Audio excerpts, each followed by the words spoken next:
Ramadan juga begitu. Kita nikmatin 30 hari berpuasa Ramadan, kita nikmatin. Sebab ada orang non-muslim itu yang membayangkan orang Islam itu yuk menyiksa diri mereka 30 hari berpuasa. Ini dianggap menyiksa diri. Tapi ternyata mu'alaf itu akhirnya bisa merasakan ternyata luar biasa nikmatnya berpuasa Ramadan, apalagi bersama-sama, tidak sendirian, bersama-sama ya. Apalagi kalau sudah mendekati buka puasa itu, masya Allah, semua hidangan tersedia di depan, walaupun nanti ketika sudah berbuka yang diambil cuma 1-2 saja.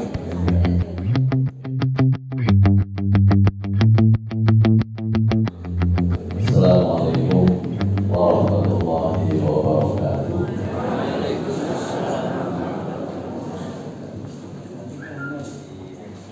Alhamdulillahirabbil alamin. Wassalatu wassalamu ala asyrofil anbiya'i wal mursalin. Nabiyina wa sayyidina Muhammadin wa ala alihi wa ashabihi ajma'in. Allahumma inna bima yanfa'una wanfa'na bima 'allamtana ya hayyu ya qayyum ya dzal jalali wal ikram. Amma ba'du, ma'asyiral muslimin wa muslimat, satu rawuh Bapak Ibu sekalian jamaah kajian pada subuh Sabtu pagi, Majelis Taklim pimpinan wilayah Muhammadiyah Barat Diri Jakarta yang saya hormati, yang saya muliakan, rahimakumullah. Insyaallah semuanya dalam kondisi sehat walafiat, amin ya rabbal alamin. Tetap bersemangat Bapak Ibu sekalian, ya, tetap bersemangat ya, meskipun usia terus berkurang, terus berkurang. Baik, syukur alhamdulillah ya, kita bertemu kembali pada majelis ilmu yang mulia ini. Dan mudah-mudahan apa yang kita lakukan pagi hari ini mendapatkan ridho dari Allah Subhanahu wa Ta'ala. Bapak Ibu sekalian rahimakumullah, kita masih berbincang-bincang tentang akhlak fadilah, akhlak utama yang disebut dengan wasatiyatu wal-i'tidal, sikap tengah-tengah atau moderat dan bersahaja. Sudah 2 kali disampaikan ayat Al-Quran sebagai dasar, sudah disampaikan, kemudian 1-2 hadis juga disampaikan.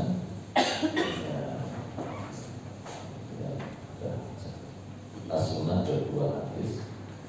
Kita berlanjut pada hadis yang berikutnya, hadis riwayat muttafaq alaih. Hadis ini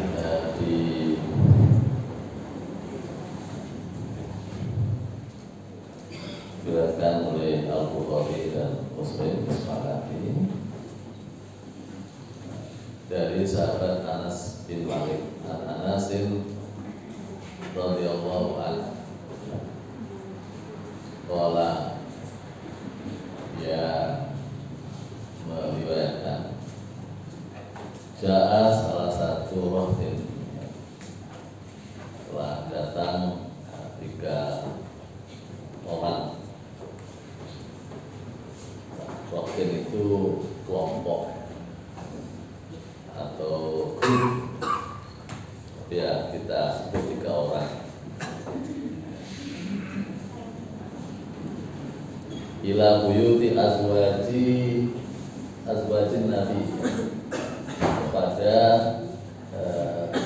rumah istri-istri Kanjeng Nabi sallallahu alaihi wasallam.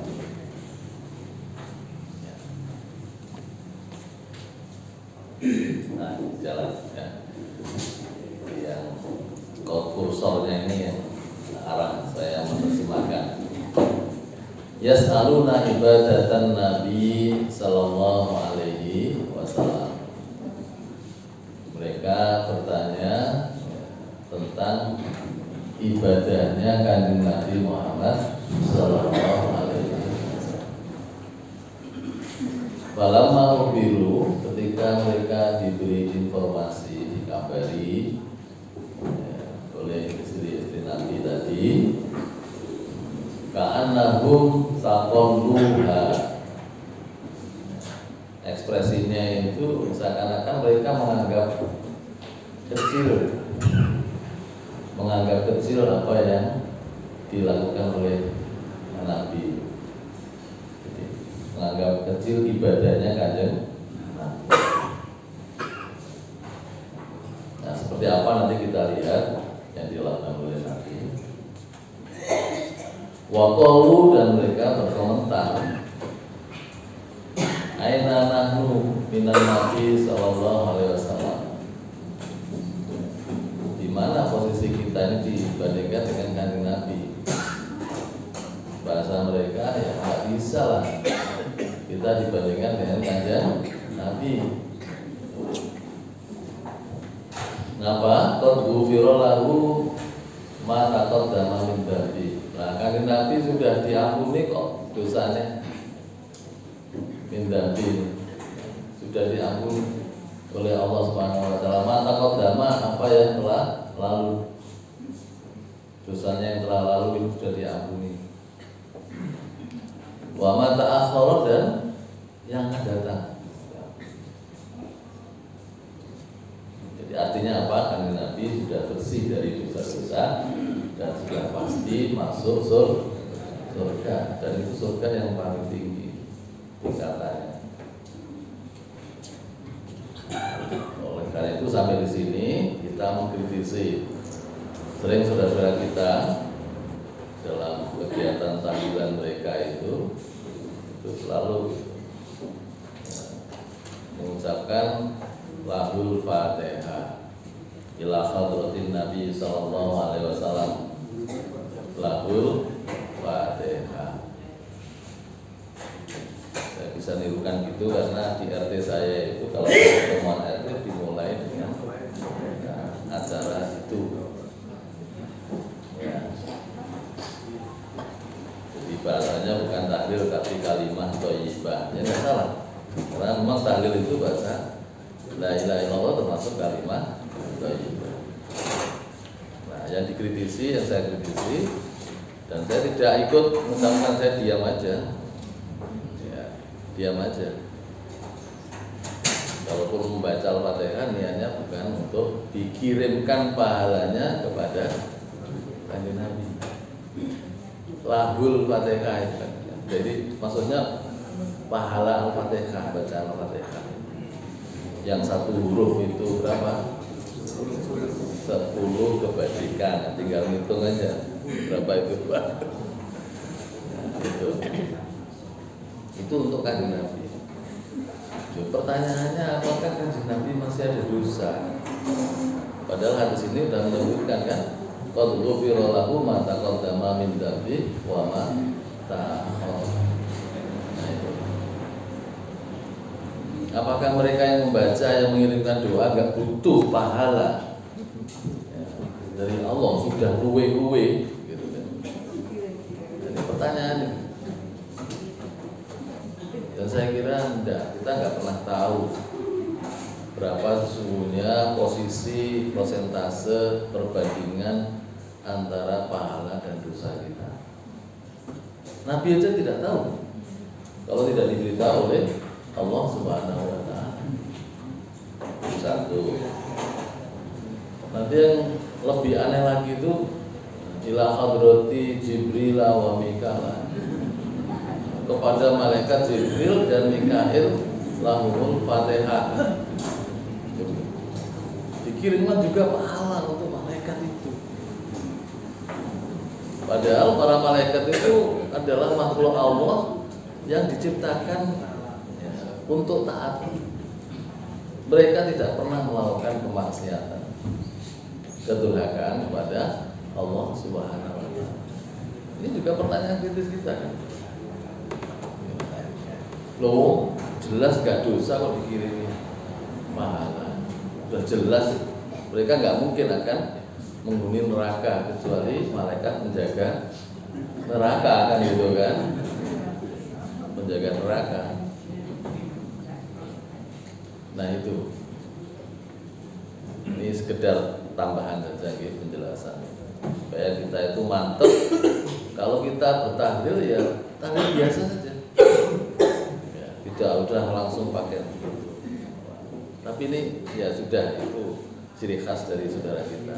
Di mana saja itu mesti mengirimkan doa karena memang punya prinsip doa itu bisa dikirimkan. Nah, bagi kita wa alaisal lil insani illa ma itu dari Allah. Jadi manusia itu hanya mendapatkan pahala itu berdasarkan apa yang dia usahakan. Artinya ketika dia membaca Fatihah ya pahala aja untuk dirinya, bukan untuk orang lain. Ya, jadi itu. Baik, kita lanjutkan. Nah, setelah diberi informasi seperti itu, dia mengatakan loh, gak bisa kami disamakan dengan kanjeng Nabi. Nabi sudah diampuni kok dosanya yang lalu maupun yang akan datang. Maka berkatalah salah satu dari mereka, qala ahaduhum amma ana fa usallil laila abada. Ya, adapun saya, salah satu ini sudah ngomong dari 3 orang tadi. Kalau saya sholat malam selamanya, abadi, selamanya. Wa qala al-akharu, sementara yang lainnya mengatakan wa ana asumud dahra wala uftiru. Saya puasa sepanjang masa. Puasa dahar. Tiada hari tanpa puasa. Wala uftiru, dan saya tidak berbuka. Ngeri lagi. Kok bisa enggak berbuka itu gimana? Mati loh kan. 1 minggu ada orang yang mogok makan itu kisahnya ada yang mati kok. Kemudian yang lainnya lagi, satu lagi yang ketiga, wa ana atazilun nisa. Saya menjauhi perempuan. Fala atazawwaju abadan, dan saya tidak kawin, tidak menikah selamanya. Jomblo selamanya. Bahasa sekarang ya. Jomblo selamanya. Nah, setelah mereka menyampaikan uluknya seperti itu, nah, kemudian datanglah Rasulullah. Wajah Rasulullah sallallahu alaihi wasallam ilaihi. Faqala antumul ladina qultum kada wa kada. Kalian tuh tadi itu yang ngomong gini-gini tadi. Makanya tadi yang diceritakan tadi. Ya. Kalau bahasa kita mungkin Allah Subhanahu wa taala memberitahu. Ya. Bahasa kan Nabi kok wis pura sadurunge winarah kan gitu. Nah, bisa saja Allah memberikan informasi tentang itu. Lalu Nabi menjelaskan, ama wallahi, demi Allah, ini sebenarnya aku laksakum lillahi. Aku itu orang yang paling takut kepada Allah. Watqakum lah. Wa'atqakum lah, dan aku paling bertakwa kepada Allah. Ya, kita lanjutkan. Lakin nih, tetapi aku meskipun begitu, yang paling takut, paling bertakwa kepada Allah, tetapi aku asumu wa aftiru. Aku puasa dan aku berbuka. Wa usolli, dan aku sholat malam. Wa arkudu, dan juga tidur. Wa tazawwajun nisa, dan aku juga menikahi kaum perempuan. Itu. Dan Nabi menikahnya itu berbilang, masna Rasulullah SAW dan lebih itu setelah istri tercinta beliau yaitu Siti Khadijah wafat. Kayaknya kalau belum wafat Nabi tidak menikah lagi. Oleh karena itu, mau nyontoh Nabi, mau poligami, nunggu istrinya. Sampai nonton yang poligami itu lagi, angkat tangan. Oh.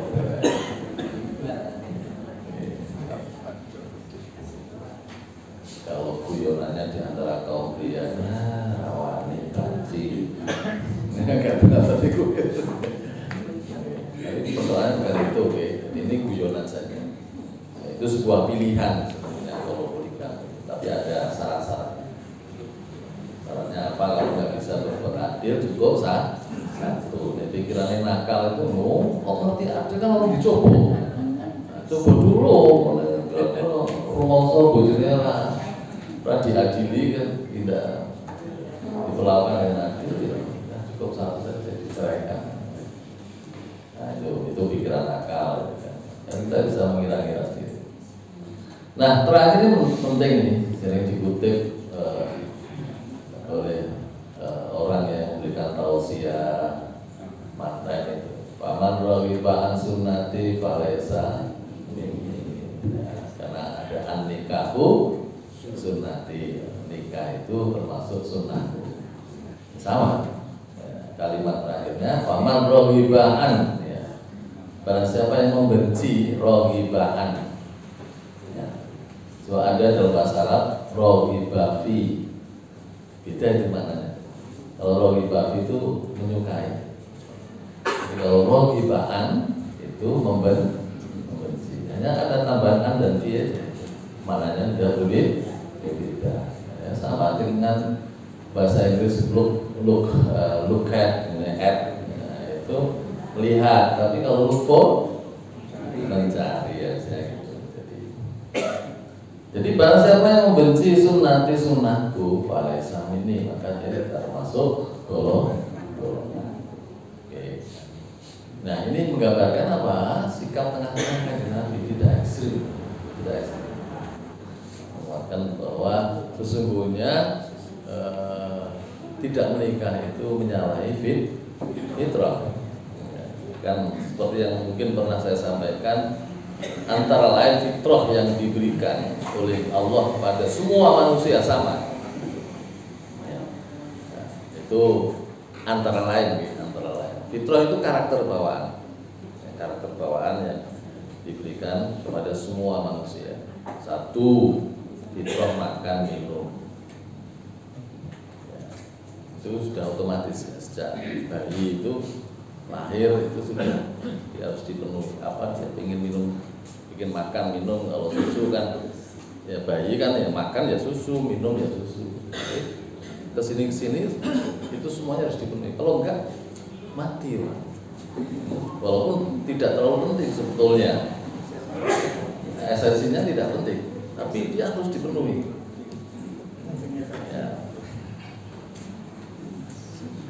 Kemudian yang kedua fitrah biologis, kebutuhan biologis itu juga harus dipenuhi. Caranya adalah dengan menikah. Kalau makan minum harus diberi tuntunan dalam Islam halalan thayyibah. Tapi kalau fitrah biologis ya harus menikah dulu. Menikah dengan siapa? Ya dengan lawan jenis. Pasangan itu maksudnya lawan jenis, bukan yang sejenis. Jadi itu harus menikah dengan, kalau laki-laki dengan perempuan, perempuan dengan laki-laki. Tidak boleh laki-laki dengan laki-laki atau perempuan dengan perempuan. Homoseks tidak boleh. Ya kalau boleh, umatnya Nabi Lut nggak perlu dihukum keras, diazab keras oleh Allah Subhanahu wa Ta'ala. Baik, kita lanjutkan berikutnya. Jadi ini sikap tengah-tengah ya, tadi itu puasa, berbuka, sholat malam, istirahat, ada zawajudnya dan juga menikahi. Berikutnya yang keempat, hadis riwayat Bukhari dari sahabat Abu Hurairah radhiyallahu anhu. Ani Nabi, dari kanjeng Nabi sallallahu alaihi wasallam qala, beliau bersabda, Inna dina yusrun, kata Nabi, agama itu mudah. Bahasanya ya memang mudah, tapi jangan dimudah-mudah ke, ya, itu nggak apa-apa, tambahan. Tapi intinya sebenarnya mudah. Wala yusaddad dinu illa ghalabah, dan agama itu tidak akan disangat-sangatkan dalam aplikasinya, pelaksanaannya, melainkan justru akan mengalahkan orang yang melaksanakan. Saya punya tetangga anak muda,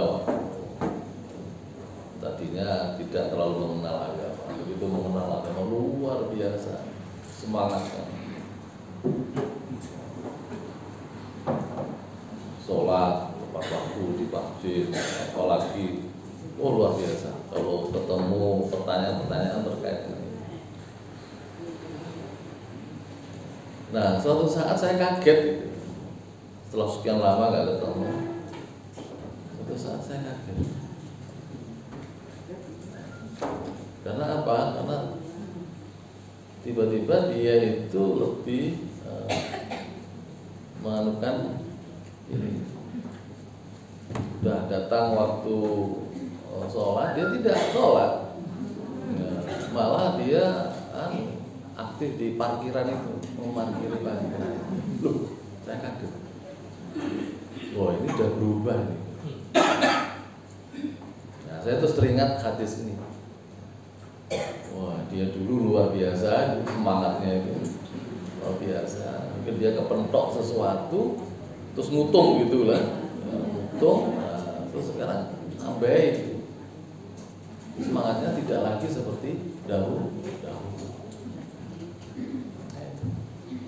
Oleh karena itu fasad didu, maka bersikap benarlah kalian dalam beragama itu.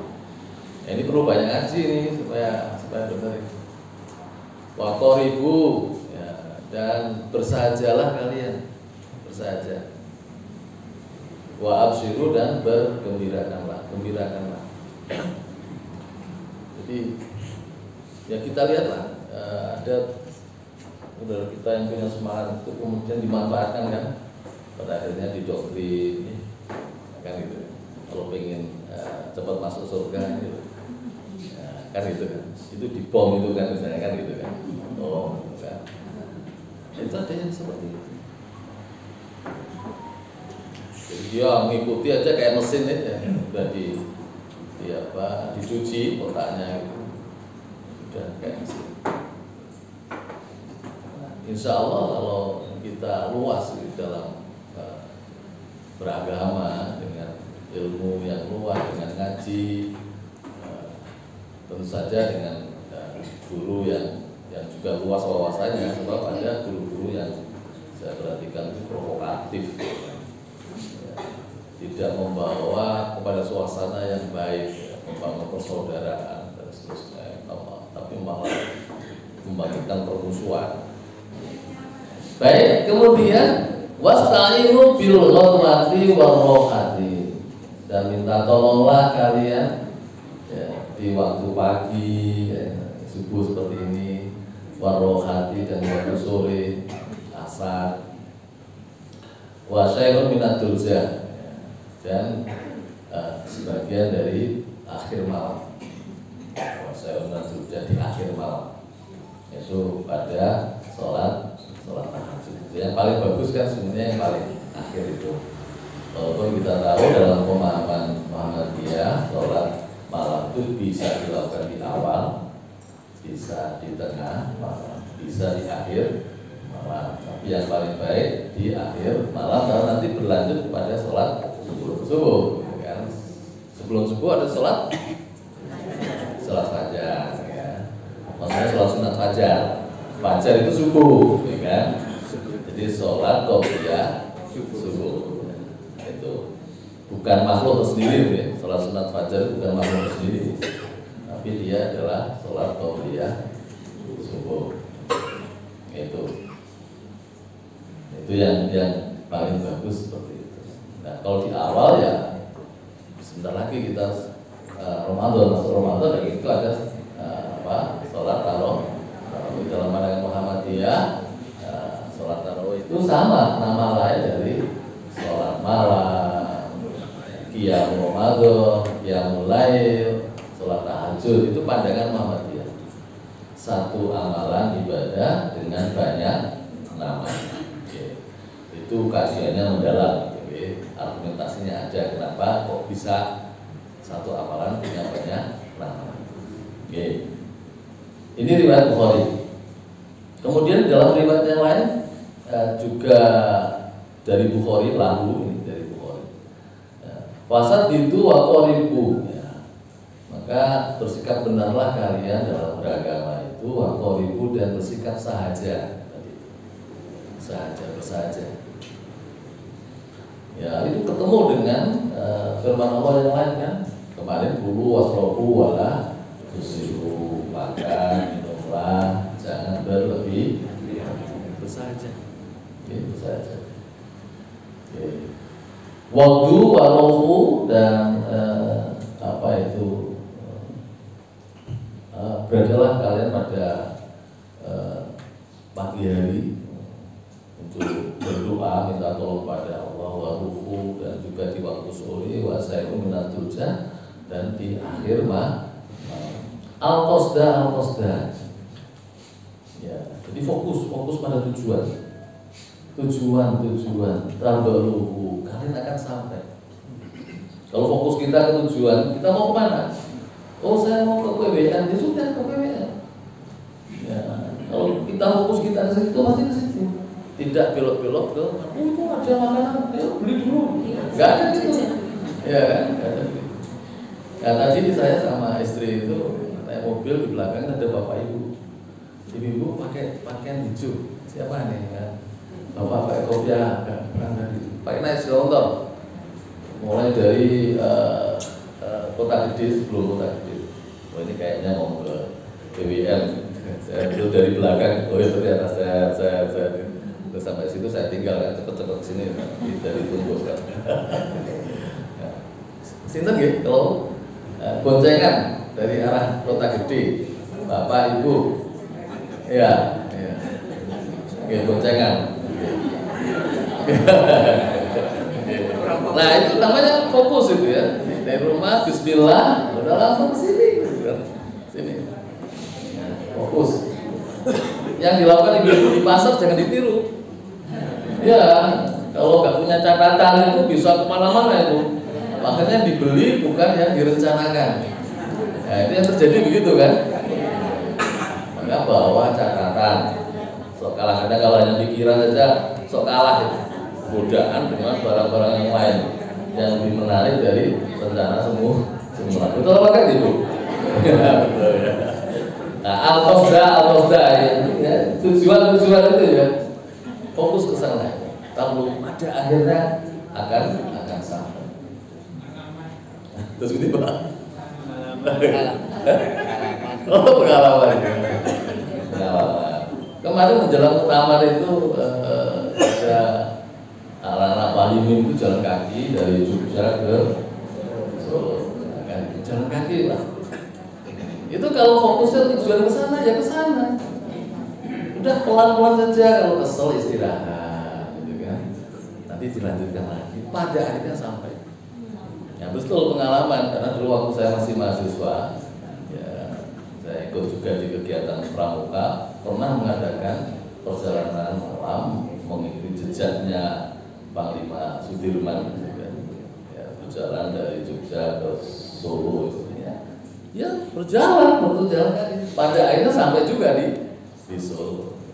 Nah, seperti itulah kira-kira. Jadi kalau kesel istirahat, apalagi ada waktu sholat, kita bisa istirahat, wudu bisa, masya Allah, luar biasa. Ya, ini kan Nabi. Ya. Nah, penjelasan. syarh penjelasan. Yang pertama, wala yusadad dinu illa ghalabah. Maksudnya apa? Ai ghalabahud dinu, agama itu akan mengalahkannya. Wa ajaza dalikal musyaddu, ya, dan orang yang menyangat-nyangatkan terlalu ekstrim ya, di dalam melaksanakan agama itu. Dari apa? Muqawamatiddin, menegakkan agama, ajaran agama, likas roti turuki. Karena terlalu banyak jalan yang ditempuhnya terlalu banyak. Ini diikuti, itu diikuti, dia nggak punya pilihan. Jadi orang yang bingung. Pada akhirnya bingung betul, waduh kok gini ya. Jadi susah banget ini, jadi orang Islam itu. Ya, kalau jadi orang Muhammadiyah, ya fokus jadi orang Muhammadiyah. Kemudian karena Muhammadiyah itu ada prinsip kita orang awam ini menjadi mutabi, ya, bukan apa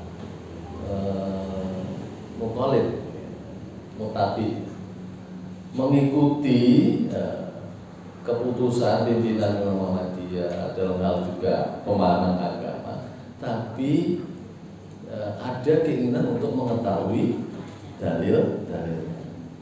Ini namanya ittiba. Ittiba kepada Rasul itu begitu. Kita ngikuti orang mau sekedar ikut, tapi tahu dasarnya. Qurannya seperti apa, hadisnya seperti apa. Kalau hadis masih harus kritis ya, karena ahli hadis sudah mengatakan ada sahih, ada hasan, ada dhaif, ada maudhu. Sahih yang sah, sehat, sah, yang benar. Kalau hasan yang baik, kalau dhaif lemah, maudhu palsu. Lemah itu banyak sekali macam-macam ya, tingkatan hadisnya, nama-nama hadisnya macam-macam. Itu di ilmu hadis diajarkan seperti itu. Nah, itu ittiba. Kita orang yang melakukan itu namanya muqtabi. Tapi kalau bertaklid itu beda lagi. Taklid. Jadi ngikuti aja, nggak usah takon dalil-dalil, nggak usah takon. Nah ini terjadi pada saudara kita, maaf Nadim itu ternyata belajar di pondok itu bertingkat-tingkat juga. Jadi kalau di pondok itu baru yang diraih, dicapai hanya ngaji kitab dasarnya saja, kemudian dia pulang ke rumah, itu yang diamalkan. Ya, dan kadang-kadang itu di situ tidak ada dalil-dalil Quran, hadis juga. Sopo kata ulama apa siapa. Kalau menguasai memang ulama. Tapi dalil-dalil hadisnya tidak. Sampai di rumah saya buka-buka agak kecewa, kan? Karena ternyata yang ditampilkan bukan dalil-dalil Quran maupun hadis-hadis Nabi, tapi kitab ini, nah, kan gitu kan? Kitab ini, ulama siapa yang berbicara itu yang diambil. Ya, oleh karena itu memang bacaannya luas mereka, kitab-kitab itu. Ya, tetapi sayang sekali masyarakat umat itu tidak ditunjukkan. Ya, padahal pedoman pokok kita sebagai orang beragama Islam adalah Quran dan Sunnah. Pasti kan? Nabi memesankan atau berpesan pada kita, taraktu fikum amran, ma intamasaktum bima lam tajidu. Aku tinggalkan dua warisan kepada kalian yang kalau kalian berpegang teguh pada keduanya tidak akan sesat selama-lamanya. Yaitu apa? Kitabullahi wa sunnah. Kitab Allah Al-Quran. Dua itu yang diperhatikan. Ya, kita boleh menengok pada pendapat ulama, tapi kalau ternyata bertentangan dengan Quran, kita bisa melawan. Oke, baik, kita lanjutkan. Jadi itu. Kemudian kedua, al-ghadwatu itu siru awalid nahar. Jadi ini perjalanan di awal siang, pagi hari ini seperti ini. Kemudian warohatu akhirun nahar, ya, jadi di akhir siang sore hari. Wadulja itu akhirul lail, ya, di akhir malam. Dia isti'aratun wa tamsilun. Dia merupakan isti'arah, jadi metafora. dan tamsil, perumpamaan. Manaha artinya apa? Ista'inu, minta tolonglah kalian kepada siapa saja, kepada Allah. Iya karena itu, iya karena selain.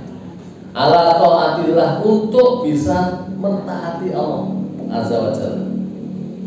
Jadi untuk bisa taat jangan hanya bertumpu pada usaha kita. Kita usaha oke, tapi jangan lupa berdoa kepada Allah untuk menjadi orang yang waja'alna minal muttaqin dan seterusnya. Jadi orang yang bertakwa itu mohon kepada Allah. Sama dengan orang yang sakit, jangan hanya bertumpu percaya pada dokter walaupun ahli apa, dokter spesialis apa, jangan. Tetap kita harus mohon kepada Allah Subhanahu wa taala. Ya kan? Apa ini? Bil amali, dengan melakukan amalan-amalan fi waktu nasatikum. Ya, amalan-amalan ibadah di waktu kalian masih sehat, masih terginas. Itu wa farahil qulubikum, dan ketika hati kita udah longgar, lapang, bihaisu, di mana tastaliduna, kalian bisa merasakan nikmat, ya, bisa merasakan nikmat dalam beribadah. Jangan kemerungsung. Nah, ini tastaliduna ibadah. Jadi merasakan sholat enak. Saya nggak bisa bayangkan apakah sholat 2-3 rakaat dalam waktu 10 menit seperti yang terjadi di wilayah Jawa Timur. Itu masih terus viral. Ketika Ramadan selalu ada yang memviralkan itu, selalu ada. Jadi nggak pernah hilang, jejak digitalnya nggak pernah hilang. Wah, nggak kuat itu, ya nggak bisa. Masya Allah, soalnya cepat sekali. Ya, tapi belum secepat yang di Jawa Timur itu, cepat sekali. Makanya saya mufarokoh, saya mundur. Ya, saya sholat sendiri. Ya, nggak bisa saya seperti itu.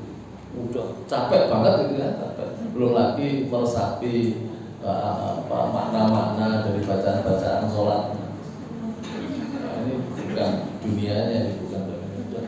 Saya mundur. Ya, dari istighfar kepada Allah seperti itu. Ya. Dan saya sudah sampai sana. Itu contoh. Tidak bisa menikmati sholat. Besok Ramadan juga begitu. Kita nikmati 30 hari berpuasa Ramadan, kita nikmati. So ada orang non-muslim itu yang membayangkan orang Islam itu yo menyiksa diri mereka 30 hari berpuasa. Ini dianggap menyiksa diri. Tapi ternyata mu'alaf itu akhirnya bisa merasakan.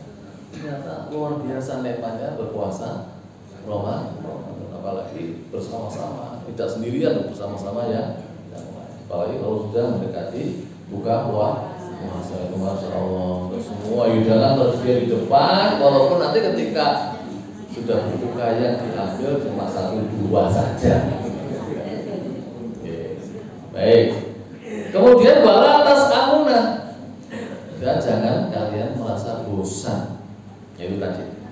Nah, yang saya beri contoh tadi itu yang tadinya Masya Allah dia ke masjid, wah ada adzan di sana, ada. Saya perhatikan saja.